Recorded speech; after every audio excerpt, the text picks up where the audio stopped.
আসসালামু আলাইকুম।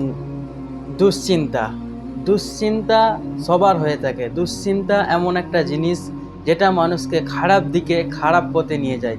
দুশ্চিন্তা এমন একটা জিনিস যেটা মানুষকে নেশাখোর দ্রব্যের দিকে আকর্ষণ করে। দুশ্চিন্তা এমন একটা জিনিস যেটা মানুষকে ভুল পথে, ভুল দিকে নিয়ে যায়। তাই এই দুশ্চিন্তা থেকে আমরা কিভাবে বেঁচে থাকব, দুশ্চিন্তা থেকে কিভাবে নিজেকে রক্ষা করব, চলুন। তাই হাদিসের ঘটনা, হাদিসের দোয়া, নামাজ, কোরআন তেলাওয়াত, জিকির, দরুদ এবং দোয়া, এই সব কিছু থেকে আমরা জানতে পারবো যে কিভাবে আমরা দুশ্চিন্তা থেকে বেঁচে থাকতে পারবো। তাই আমার চ্যানেলটিকে লাইক করুন, শেয়ার করুন এবং সাবস্ক্রাইব করুন। এবং আরও আমার চ্যানেলে নতুন ভিডিও পেতে পাশে থাকা বেল আইকনটিকে অন করে দিন। চলুন শুরু করা যাক।